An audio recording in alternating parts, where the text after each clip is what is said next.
Monsieur le Président, chers collègues, alors ce moment des printemps d'évaluation est évidemment très important, notamment parce qu'il est symbolique que nous puissions encore évaluer les lois, à défaut de les voter, dans ce Parlement. Je fais évidemment référence ici à l'interdiction qui pèse sur nous d'examiner l'abrogation de la réforme des retraites, qui pourtant est un sujet politique d'ampleur majeure et prouve malheureusement que la présidence de l'Assemblée nationale est devenue une annexe de l'Élysée et que le pouvoir législatif, par la voix de sa présidente, a capitulé en rase campagne. D'ailleurs, notons que les institutions internationales sont elles aussi assez épouvantées par le glissement que connaît notre République. Il n'y a pas d'autre parlement en Europe, notons-le, où l'on interdise aux parlementaires de proposer des textes de loi de cette façon. Dès lors, oui, la démocratie est en péril.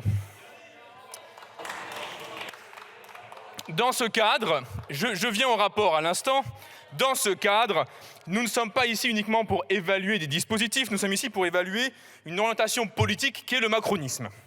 Puisque, comme Janus, le macronisme a deux visages qui cohabitent sur une même tête sans jamais se rencontrer ni se voir. Il s'agit d'un côté de blablater sur de nouveaux droits qui seraient théoriquement ouverts et de l'autre côté, les rendre inopérants dans un même geste, un même mouvement.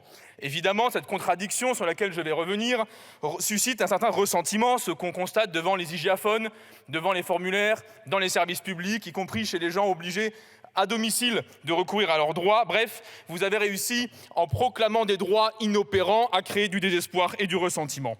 Et on le voit dans tous les textes qui ont été évalués ici. De la main gauche, on ouvre un droit, de la main droite, on le referme.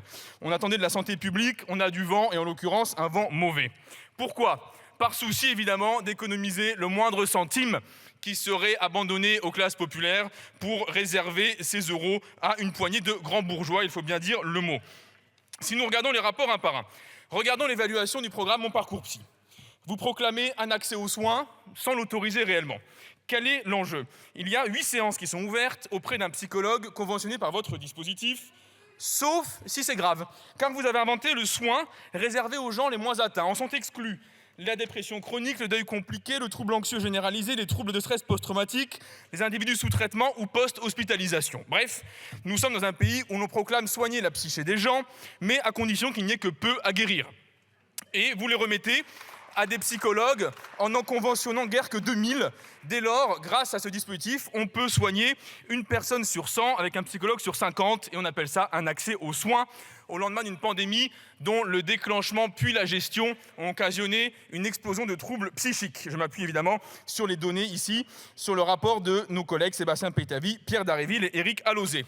Regardons de même le fonds d'indemnisation des victimes de pesticides, évalué par Paul Christophe. Vous proclamez là aussi une indemnisation en empêchant aux bénéficiaires putatifs d'y accéder. Pas étonnant depuis que Marc Fesneau se promène devant les caméras en se vantant de dire du bien des pesticides sans avoir honte de ce propos. De quoi s'agit-il avec ce fonds ? Verser de l'argent aux gens tombés malades à cause de leur métier, où ils ont été exposés à des pesticides, que ce soit une exposition par la peau, par la respiration, en interne ou en externe du corps. Et quel succès ! 326 dossiers reçus. Formidable, dont 11 en Outre-mer. 11 en Outre-mer, où 10 000 travailleurs et travailleuses de la banane ont été exposés à la chlordécone, cette molécule cancérogène, écotoxique et stérilisante, produite par la société allemande Spiess und Son. D'ailleurs, on ne sait toujours pas à qui elle a vendu d'autres que les Antilles françaises. Ce serait bien de s'intéresser un jour à ce sujet. Et pourquoi aussi peu de bénéficiaires ? Eh bien, parce que là aussi est proclamé un droit à indemnisation, mais avec des règles de prescription de droit commun. C'est-à-dire qu'il faut apporter une preuve médicale qui a moins de 2 ans d'un déclenchement et d'un constat des symptômes. Dès lors, toute personne qui aurait été victime durant sa carrière et qui aurait arrêté sa carrière dans les 2 ans précédant l'entrée en vigueur de cette réglementation, évidemment, ne peut pas faire valoir l'indemnisation. Bref, les victimes resteront non signalées et non indemnisées en dépit de votre agitation.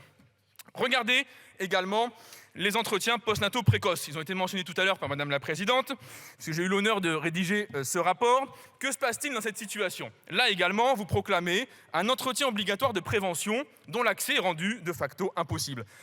Il s'agit d'un entretien obligatoire entre 4 et 8 semaines après un accouchement, qui vise à détecter des troubles de dépression postpartum, un sujet extrêmement important puisqu'on le sait, la 2e cause de mortalité maternelle est le suicide.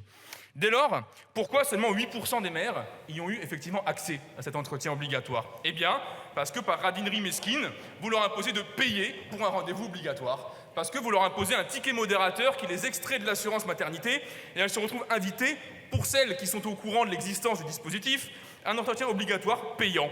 Donc, soyons clairs, une partie conséquente des troubles psychiques, des dépressions et du sort qui leur est fait est directement tributaire de choix budgétaires qui sont discutés ici.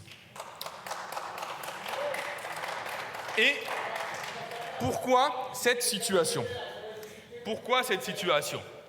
Eh bien, tout simplement car une bonne partie de celles et ceux qui siègent ici n'apprécient pas la sécurité sociale, ce qu'elle représente, son esprit et ses ambitions originelles. À savoir l'idée que nous ayons des droits qui ne dépendent pas du bon vouloir et des votes dans cet hémicycle, mais uniquement du travail accompli par toutes et par tous. En effet, vous voudriez que la sécurité sociale ne soit qu'une instance de redistribution, suivant un mantra souvent entendu, il faut produire avant de distribuer, on connaît, ce qui vous empêche de voir plus loin que le bout du nez, à savoir que la Sécu produit d'ores et déjà beaucoup de choses. C'est l'évidence si on regarde un système de soins financé à 80% par la sécurité sociale et qui contribue au PIB directement, donc à la production nationale de richesse. Et cette production n'est pas qu'une commodité, elle est aussi plus efficace et moins chère que ce que fait le secteur privé, son équivalent privé. Songeons ici aux complémentaires santé, rien qu'à elles, qui parviennent cet exploit de dépenser autant de frais de gestion que la sécurité sociale pour couvrir 7 fois moins de pathologies et couvrir 7 fois moins de frais de santé. C'est l'évidence historique aussi. C'est le doublement des taux de cotisation à l'assurance maladie entre 1944 et 1978, pour être précis, passant de 8 à 16 points de base, qui ont permis, sans aucun endettement public, de concrétiser un investissement massif et formidable, celui de l'appareil hospitalier, notamment les CHU. Et j'entends certains arguments, parfois abscons, disant que nous voudrions baisser les salaires nets en augmentant les cotisations, ce qui est évidemment absurde. Déjà, parce que depuis 1945, on a triplé les cotisations. À ce que je sache, les salaires nets n'ont pas baissé, donc l'histoire prouve que c'est faux. Deuxièmement, parce qu'augmenter un taux de cotisation ne signifie pas rogner un salaire net, mais simplement orienter une partie de la richesse future vers le bien commun. Et je sais que si on propose demain à tous nos compatriotes et toutes nos compatriotes de leur rembourser l'intégralité des médicaments, ils seront d'accord pour une augmentation de salaire de seulement 110 € au lieu de 115. Bref, la situation dans laquelle nous sommes ici résulte également d'une doctrine particulière, la fiscalisation de la sécurité sociale, puisque vous souhaitez substituer l'impôt aux cotisations.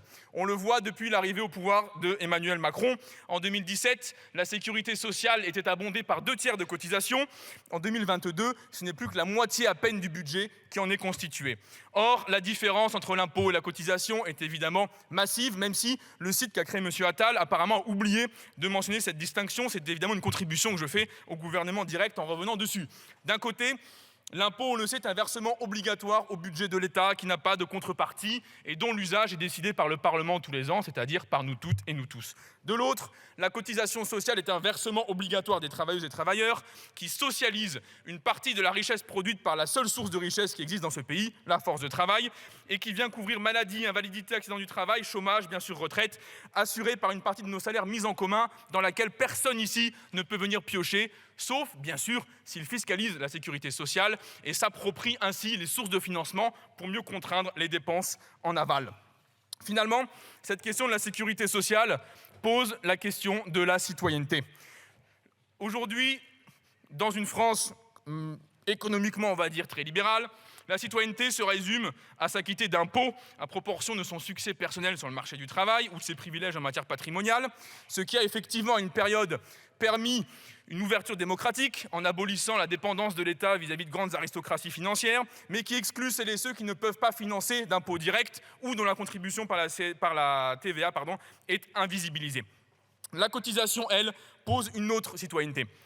Pour exercer du pouvoir sur le monde qui nous entoure, c'est-à-dire pouvoir décider d'un destin commun, il faut maîtriser le travail. Et ce, aux deux sens du terme.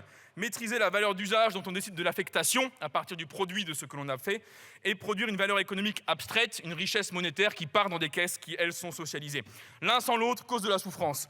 Contrôler son travail sans partager les richesses, c'est renoncer à assurer les risques collectifs. Partager les richesses sans contrôler le travail, ça signifie produire en raison et en fonction des besoins et des désirs d'autres personnes, généralement que l'on nomme des actionnaires. C'est donc cela qui est en jeu aujourd'hui. Évaluer deux modèles de société. Celui où une petite caste parvient à fiscaliser la sécurité sociale pour plonger sa main dedans et avoir un usage de son gré propre de notre argent, ou celui où le plus grand nombre administre directement la richesse collective pour assurer les lendemains de l'humanité. On appelle ça la sécurité sociale.